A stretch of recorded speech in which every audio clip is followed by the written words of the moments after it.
நித்தி ஆயோக்கின் 11வது ஆட்சிமன்ற கூட்டத்தை கூட்டியமைக்காக பிரதமருக்கு நன்றி தெரிவித்து தனது உரையை தொடங்கிய முதல்வர் விஜய், இந்தியா வளர்ச்சியடைந்த நாடாக முன்னேறவும் அனைத்து தரப்பு மக்களை உள்ளடக்கிய வளர்ச்சியாகவும் அமைந்திட செயல்படுத்தப்படும் திட்டங்களை முழு மனதோடு வரவேற்போம். மேலும் அதிகாரம் அளிக்கப்பட்ட மாநிலங்கள் கூட்டுறவு கூட்டாட்சி மற்றும் அனைவரையும் உள்ளடக்கிய வளர்ச்சி ஆகியவற்றின் மூலமாக மட்டுமே வளர்ச்சியடைந்த இந்தியாவை உருவாக்க முடியும் என்று தமிழ்நாடு உறுதியான நம்பிக்கையை கொண்டுள்ளது. வெளிப்படையான நிர்வாகம், சமூக நீதி, அனைவரையும் உள்ளடக்கிய வளர்ச்சி, இளைஞர்களுக்கு அதிகாரம் அளித்தல் மற்றும் சமச்சீரான முன்னேற்றம் ஆகிய அடிப்படை கொள்கைகளை முன்னிறுத்தி தமிழ்நாட்டு மக்கள் எங்கள் அரசுக்கு வரலாற்று சிறப்புமிக்க தீர்ப்பினை வழங்கியுள்ளனர். அவர்களின் நம்பிக்கையை நிறைவேற்றும் வகையில் தமிழ்நாட்டின் நலன்களையும் மக்களின் விருப்பங்களையும் உறுதியாக பாதுகாக்கும் வேளையில் ஒன்றிய அரசுடன் ஆக்கப்பூர்வமான ஒத்துழைப்புடன் செயல்படுவதற்கு எங்கள் அரசு தொடர்ந்து உறுதிபூண்டுள்ளது. உலகளாவிய அளவில் நிலவும் நிச்சயமற்ற பொருளாதார சூழல்களுக்கு இடையிலும் இந்தியாவின் 2வது பெரிய பொருளாதாரமாக திகழும் தமிழ்நாடு தனது உறுதித்தன்மையையும் தொடர்ச்சியான வளர்ச்சியையும் வெளிப்படுத்தி வருகிறது. பல்வேறு துறைகளை உள்ளடக்கிய வலுவான பொருளாதார அமைப்பு மற்றும் நமது தொழிலாளர்களின் உற்பத்தி திறனை பிரதிபலிக்கும் வகையிலும் 2047க்குள் வளர்ச்சியடைந்த இந்தியாவை உருவாக்குவதற்கான நமது அர்ப்பணிப்பை அடிக்கோடிட்டு காட்டும் வகையிலும் 2036ஆம் ஆண்டிற்குள் $1.5 டிரில்லியன் பொருளாதாரமாக உயர்வதற்கு தமிழ்நாடு பணியாற்றி வருகிறது. இந்த தொலைநோக்கு பார்வை இளைஞர்கள், ஏழைகள், பெண்கள் மற்றும் விவசாயிகள் என்ற 4 முக்கிய தூண்களை அடிப்படையாக கொண்டது. இவற்றில் தமிழ்நாட்டின் முன்னுரிமைகள் ஒவ்வொன்றுடனும் நெருக்கமாக இணைந்துள்ளன. தமிழ்நாட்டின் முன்னேற்றத்திற்கும் இந்தியா வளர்ச்சியடைந்த நாடாக உருவெடுக்கும் பயணத்திற்கும் இன்றியமையாத சில முக்கிய முன்னுரிமைகளை இம்மாண்புமிகு ஆட்சிமன்றத்தின் முன் எடுத்துரைக்க விரும்புகிறேன். இந்தியாவின் மிகப்பெரிய வலிமை அதன் இளைய தலைமுறை மக்கள் தொகையாகும். இந்த இளைய தலைமுறை மக்கள் தொகை பலனை முழுமையாக பயன்படுத்திக் கொள்ள தமிழ்நாடு கல்வி, திறன் மேம்பாடு, புத்தாக்கம் மற்றும் வேலைவாய்ப்பு ஆகிய துறைகளில் தொடர்ந்து முதலீடு செய்யும். இந்த நோக்கத்தை மையமாக கொண்டு ஆண்டுதோறும் 5 லட்சம் இளைஞர்களுக்கு உதவித்தொகையுடன் கூடிய பணியிடை பயிற்சிகள் மற்றும் தொழில்துறையுடன் இணைந்த திறன் பயிற்சிகளை வழங்கும் இளைஞர் திறன் மற்றும் வேலைவாய்ப்பு இயக்கத்தை செயல்படுத்த விழைகிறேன். மேலும் ஒவ்வொரு மாவட்டத்திலும் வளர்ந்து வரும் தொழில்நுட்ப திறன் மையங்களை அமைப்பதற்கும் செயற்கை நுண்ணறிவு, ஆழ் தொழில்நுட்பம், இணைய பாதுகாப்பு, மேகக்கணினி தொழில்நுட்பம், மின்சார வாகன தொழில்நுட்பம் மற்றும் குறை கடத்தி தொடர்புடைய துறைகளில் பயிற்சி அளிப்பதற்கும் ஒன்றிய அரசின் ஆதரவை கேட்டுக்கொள்கிறோம். குடிமக்களை மையமாக கொண்ட சேவைகள் மற்றும் திறன் வாய்ந்த ஆட்சி முறையை உருவாக்கும் நோக்கில் செயற்கை நுண்ணறிவை பயன்படுத்துவதில் தமிழ்நாடு உறுதியுடன் செயல்பட்டு வருகிறது. இந்நோக்கை வலுப்படுத்தும் வகையில் உலக தரத்திலான தொடக்க நிறுவன வளர்ப்பு மையங்களை அமைப்பதற்கும் ஆழ் தொழில்நுட்ப நிறுவனங்களுக்கான துணிகர முதலீட்டு சூழலை உருவாக்குவதற்கும் பயன்பாட்டு ஆராய்ச்சிகளுக்கான நிதி ஒதுக்கீட்டை அதிகரிப்பதற்கும் ஒன்றிய அரசின் ஆதரவை கேட்டுக்கொள்கிறோம். அதேபோல் நமது மாணவர்களின் உரிமைகளை பாதுகாப்பதில் தமிழ்நாடு அரசு உறுதியாக உள்ளது. இளநிலை மருத்துவம் மற்றும் பல் மருத்துவ படிப்புகளுக்கான சேர்க்கைக்காக நடத்தப்படும் தேசிய தகுதி மற்றும் நுழைவுத் தேர்வை, நீட் தேர்வை தமிழ்நாடு அரசு எதிர்க்கிறது. ஏனெனில் இந்த தேர்வு அறிமுகப்படுத்தப்பட்ட பின்னர் கிராமப்புற மாணவர்களும் சமூக மற்றும் பொருளாதார ரீதியாக பின்தங்கிய குடும்பங்களை சார்ந்த மாணவர்களும் பாதிக்கப்பட்டுள்ளனர்.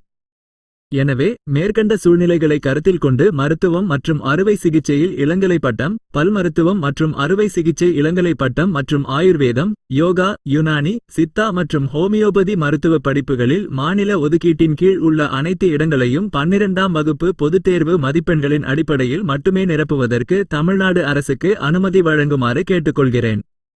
அனைவரையும் உள்ளடக்கிய வளர்ச்சி மற்றும் வறுமை ஒழிப்பு, பொருளாதார வளர்ச்சி என்பது ஒவ்வொரு குடிமகனின் வாழ்க்கை தரத்தை மேம்படுத்துவதாக இருக்க வேண்டும் என்ற உறுதியான நம்பிக்கையை தமிழ்நாடு கொண்டுள்ளது.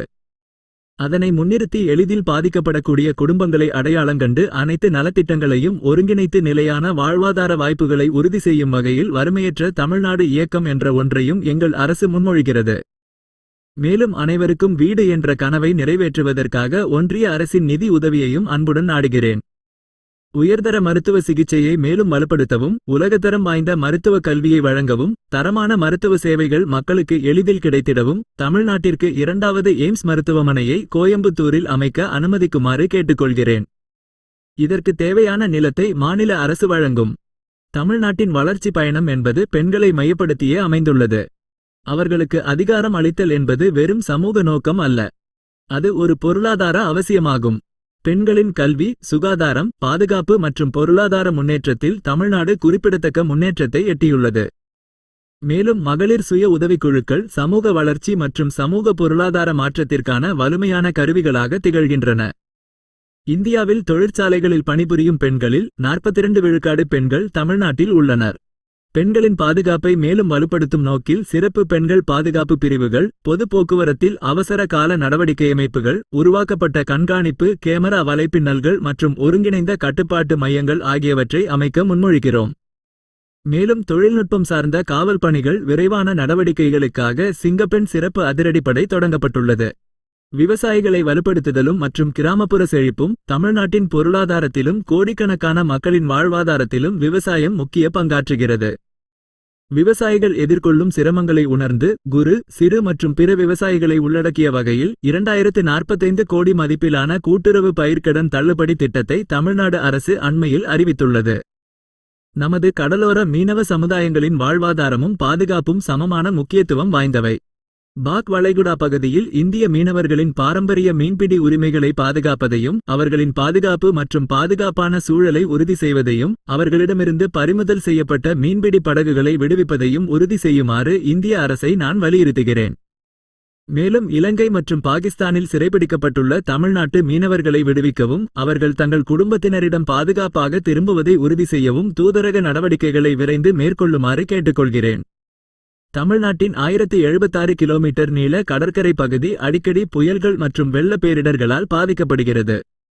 இதனை கருத்தில் கொண்டு கடற்கரை நகரங்களில் நிரந்தர வெள்ள தடுப்பு கட்டமைப்புகளை உருவாக்குவதற்கும் உயிரிழப்பில்லா பேரிடர் மேலாண்மை இயக்கத்தை செயல்படுத்துவதற்கும் காலநிலை மாற்றத்தை எதிர்கொள்ளக்கூடிய உட்கட்டமைப்புகளை உள்ளடக்கிய காலநிலை தாங்குதன்மை பெருந்திட்டத்தில 2045 என்ற திட்டத்தின் கீழ் ஒன்றிய அரசின் மேம்பட்ட ஆதரவையும் தமிழ்நாடு நாடுகிறது. மேலும் குலசேகரப்பட்டணத்தில் இந்திய விண்வெளித்துறையுடன் இணைந்து நிறுவப்பட்டுள்ள விண்வெளி உற்பத்தி மையத்தை தேசிய விண்வெளி உற்பத்தி மையமாக அறிவிக்க வேண்டும் என இந்திய அரசின் கவனத்தையும் ஆதரவையும் தமிழ்நாடு எதிர்பார்க்கிறது. இதன் மூலம் உந்துபொருள் முதல் ஏவுவாகனங்கள் தயாரிப்பு வரை முழுமையான உற்பத்தி திறன் உருவாகி உலக விண்வெளி பொருளாதாரத்தில் இந்தியா முக்கிய பங்காற்றும் வாய்ப்பு ஏற்படும். தமிழ்நாட்டின் விரைவான பொருளாதார வளர்ச்சிக்கு முக்கிய தேசிய நெடுஞ்சாலைகள் மற்றும் ரயில் வழித்தடங்களை உரிய நேரத்தில் மேம்படுத்துவது அவசியமாகும். எனவே பின்வரும் திட்டங்களுக்கு ஒப்புதல் அளிக்குமாறு சாலை போக்குவரத்து மற்றும் நெடுஞ்சாலைகள் துறை அமைச்சகம் மற்றும் ரயில்வே அமைச்சகத்திடம் நான் கேட்டுக்கொள்கிறேன்.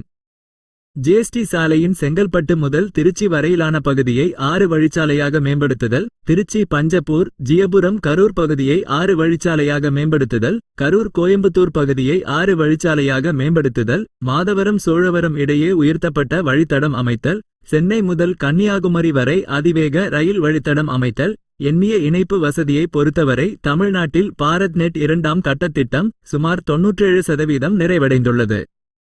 எனவே மீதமுள்ள கடைசி கட்ட இணைப்பு சவால்களை தீர்க்கவும் வலைப்பின்னல் செயல்பாடுகளை தொடர்ச்சியாக நிலைநிறுத்தவும் அனைத்து கிராம பஞ்சாயத்துகளும் இணைய இணைப்புடன் இணைக்கப்படுவதையும் உறுதி செய்ய இந்திய அரசின் ஆதரவை நான் கேட்டுக்கொள்கிறேன். மேலும் ஒகேனக்கல் 3ஆம் கட்ட கூட்டு குடிநீர் வழங்கல் திட்டத்திற்காக 2283.40 கோடி அளவிலான உறுதியளிக்கப்பட்ட ஒன்றிய நிதி உதவியை வழங்குமாறு இந்திய அரசை நான் கேட்டுக்கொள்கிறேன். நிதி பொறுப்புணர்வு, சமூக முன்னேற்றம் மற்றும் மக்கள் தொகை நிலைநிறுத்தல் ஆகியவற்றில் சிறப்பாக செயல்பட்ட மாநிலங்கள் உரிய அங்கீகாரத்தையும் போதுமான ஆதரவையும் பெற வேண்டும். இம்மாநிலங்கள் எந்த வகையிலும் பாதிக்கப்படக்கூடாது. மாநில அரசின் ஊரக வீட்டுவசதி திட்டங்களுக்கும் ஒன்றிய அரசின் வளர்ச்சியடைந்த இந்தியா வேலைவாய்ப்பு மற்றும் வாழ்வாதாரத்திற்கான உத்தரவாத திட்டத்தின் கீழ் வேலைவாய்ப்பு உருவாக்க நடவடிக்கைகளை மேற்கொள்ள அனுமதிக்குமாறு இவ்வாய்ப்பின் மூலம் ஒன்றிய அரசை கேட்டுக்கொள்கிறேன். மாணவர்களின் நலன், கல்வி சேவைகளின் தொடர்ச்சி மற்றும் கூட்டுறவு, கூட்டாட்சி தத்துவத்தை பாதுகாத்தல் ஆகியவற்றை கருத்தில் கொண்டு ஒருங்கிணைந்த கல்வி திட்டத்தின் கீழ் நிலுவையிலுள்ள 3284 கோடி நிதியை எவ்வித நிபந்தனைகளும் இன்றியும் புதிய கல்விக் கொள்கையை செயல்படுத்தவோ அல்லது மும்மொழிக் கொள்கையை அமல்படுத்தவோ வற்புறுத்தாமலும் விரைவாக விடுவிக்குமாறு இந்திய அரசை நான் கேட்டுக்கொள்கிறேன். நவீன இந்தியாவின் மதச்சார்பற்ற விழுமியங்களுக்கு தனித்துவமாக விளங்கும் தொன்மையான நூலான திருக்குறளை தேசிய இலக்கியமாக அறிவிக்குமாறு இந்திய அரசிடம் இம்மன்றத்தின் முன் கோரிக்கை விடுக்க விழைகிறேன். மாநிலங்கள் வலுப்பெறும்போது இந்தியாவும் வலிமை பெறுகிறது என்று தமிழ்நாடு உறுதியாக நம்புகிறது. கூட்டாண்மை, ஒருவருக்கொருவர் மதித்தல் மற்றும் பகிரப்பட்ட பொறுப்புணர்வு ஆகியவற்றின் வாயிலாக நாம் அனைவரும் இணைந்து ஒரு வளமான, சமத்துவமிக்க, புதுமையான மற்றும் நிலையான இந்தியாவை உருவாக்க முடியும். தமிழ்நாட்டு மக்களின் விருப்பங்களை எடுத்துரைப்பதற்கான இந்த வாய்ப்பை வழங்கியமைக்காக பிரதமருக்கும் அவையோர் அனைவருக்கும் நன்றியை தெரிவித்துக் கொள்கிறேன்.